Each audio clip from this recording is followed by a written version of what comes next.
तो राजस्थान के त्यौहार में हम बात करते हैं जो कार्तिक मास हमने सारा पढ़ लिया था भाई।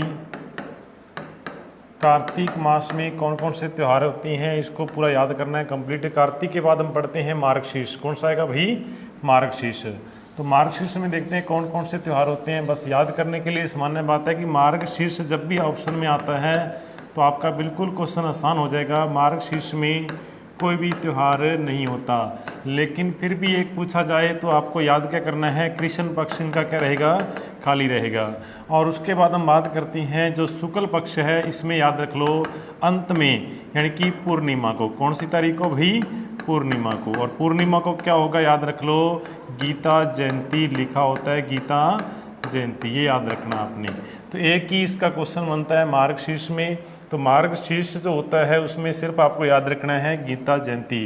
कई बार बुकों में एकादशी भी लिखा होता है, ठीक है ना। बस याद रखना आपने। तो मार्गशीर्ष के शुक्ल पक्ष में क्या होती है? गीता जयंती होती है, इधर कुछ भी नहीं होगा।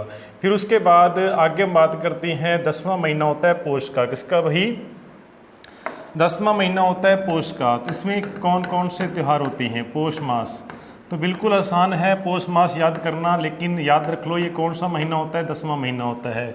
हिंदी महीना 10वां होता है। अरे ये 10वां महीना है तो इधर भी आपने 10 लिखना है। कौन सा पक्ष पहले हम पढ़ते हैं? कृष्ण पक्ष। और इस 10 में याद रखना है पार्श्वनाथ जयंती। कौन सी होती है? पार्श्वनाथ जयंती होती है। पार्श्वनाथ जयंती याद रखना है 10 को। बिल्कुल आसान है। आपको याद रखना है 10वां महीना, और 10वें महीने में 10 तारीख को क्या होती है? पार्श्वनाथ जयंती। और इधर 10वें गुरु, अरे सिख धर्म के 10वें गुरु कौन थे? गुरु गोविंद सिंह। कौन थे भाई? तो याद रख लो गोविंद जयंती क्या आएगी?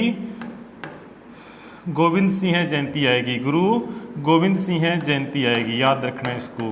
बिल्कुल आसान है। 10वां महीना है और 10 तारीख है, 10वें गुरु है। सिख धर्म के अंतिम गुरु 10वें गुरु कौन थे? गुरु गोविंद सिंह थे। और इनके संदर्भ में हम क्या मनाते हैं? जयंती मनाते हैं, गोविंद जयंती। तो पहले भी हम बात कर चुके हैं सिख धर्म के त्यौहार को लेकर के। फिर उसके बाद में अंत ये होती है सप्तमी में। कब होती है भाई? शुक्ल पक्ष की 7 को होती है। फिर उसके बाद अंतिम दिन हम पढ़ते हैं पूर्णिमा। और इस दिन क्या होता है? पौष के बाद आने वाला माघ, तो माघ स्नान प्रारंभ हो जाता है। माघ स्नान प्रारंभ हो जाएगा। तो यहाँ तक आपको याद रखना है पौष महीना। बिल्कुल आसान है। पौष महीना 10वां होता है। 10 तारीख को पार्श्वनाथ जयंती, 10वें गुरु याद रखना है गुरु गोविंद सिंह जयंती। और फिर उसके बाद में माघ स्नान प्रारंभ हो जाता है। फिर उसके बाद हम पढ़ते हैं पौष के बाद अगला जो महीना आएगा जिसका नाम है भाई माघ का महीना। किसका भाई? तो माघ का महीना।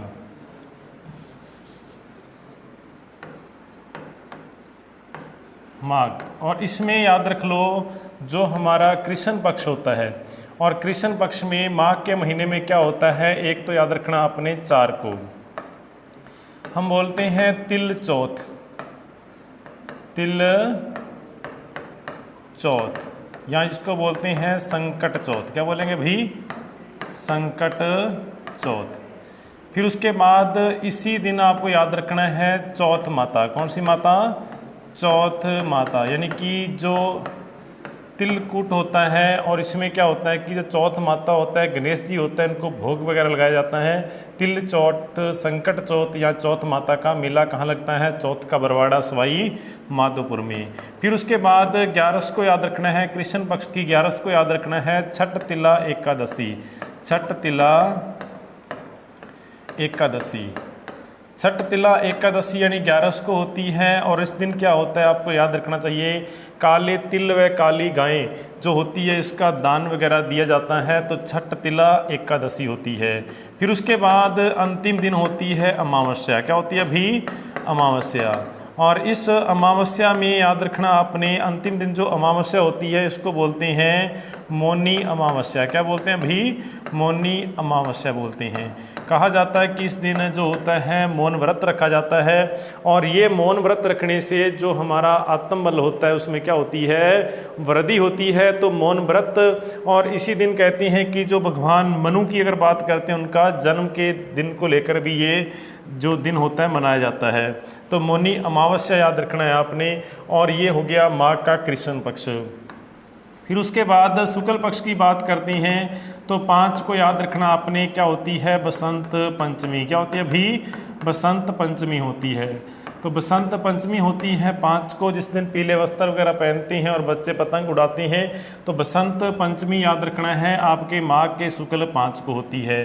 फिर उसके बाद लास्ट में दिन हम पढ़ते हैं तो क्या होती है, पूर्णिमा। क्या होती है भाई, पूर्णिमा। तो याद करो पूर्णिमा को क्या होता है, माघ की पूर्णिमा को माही नदी के किनारे, अरे माघ की पूर्णिमा को माही नदी के किनारे एक बहुत बड़ा, नीचे दक्षिण राजस्थान में बहुत बड़ा मेला लगता है और जिसको आदिवासियों का कुंभ कहते हैं, बांगड़ का पुष्कर कहते हैं और उसका नाम है बनेश्वर धाम का मेला। किसका भाई, बनेश्वर धाम का जो मेला लगता है वो लगता है माघ पूर्णिमा को लगता है, याद रखना आपने।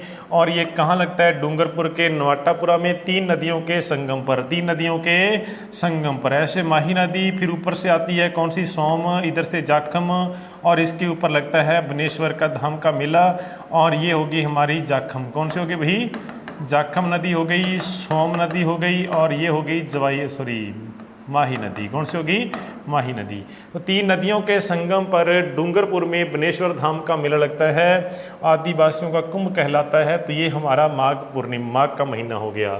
फिर देख लो तिल चौथ, संकट चौथ, चौथ माता का मेला बस कौन से स्थान पर लगता है, चौथ का बरवाड़ा सवाई माधोपुर में। छठ तिला एकादशी याद रखनी है, मौनी अमावस्या कहते हैं और इस दिन भगवान मनु का जन्म होता है। बसंत पंचमी 5 को याद रखना है, बनेश्वर धाम याद रखना है। पूर्णिमा को लगता है कब, माघ की शुक्ल जो अंतिम दिन होता है जिसको हम पूर्णिमा के रूप में जानते हैं। अगला मंथ हम बात करते हैं, अंतिम महीना जो होता है 12वां, जिसका हम बोलते हैं फाल्गुन का मास। कौन सा भाई, फाल्गुन।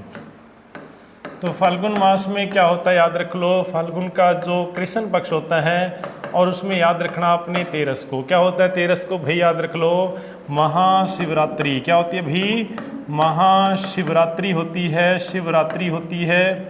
और इसी दिन आपको याद रखना है एक रामेश्वर जी का मेला लगता है। किसका भी, रामेश्वर धाम का मेला, जिसको मीना प्रयाग के रूप में भी जाना जाता है।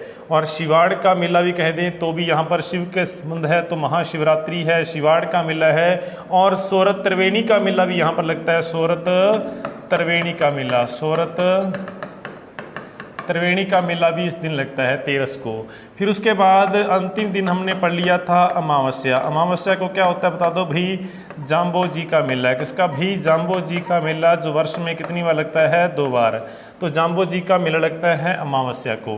फिर उसके बाद इधर हम बात करते हैं शुक्ल पक्ष। अरे शुक्ल पक्ष की याद रख लो, 8वीं को क्या होता है, दादू दयाल जी का मेला। किसका भाई, दादू दयाल जी का मेला होता है। दादू दयाल जी का मेला होता है, जो लोक संत है जिसको राजस्थान का कबीर कहते हैं, राजस्थान का कबीर कहते हैं, दादू दयाल जी का मेला। फिर उसके बाद अंतिम दिन आपको पता होना चाहिए, पूर्णिमा के दिन क्या होता है, होली का दहन। क्या होता है भाई, पूर्णिमा को होता है होली का दहन, होली का दहन।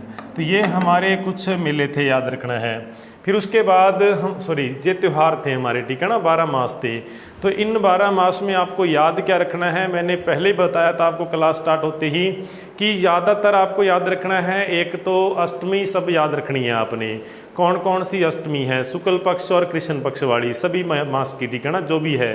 फिर उसके बाद इसके साथ में पढ़ना चाहिए आपको एक पंचमी। क्या पढ़ना चाहिए भाई, पंचमी पढ़नी है आपने। और एक आपको बहुत इंपॉर्टेंट याद रखनी है, तीज का त्यौहार। किसका भी, तीज का त्यौहार, पंचमी अष्टमी, ये आपको लगभग अनुस्वर में मिल जाता है और इसको पूरे अच्छे ढंग से पढ़ना है, ठीक है। धन्यवाद और आगे आप पढ़ते रहो, यही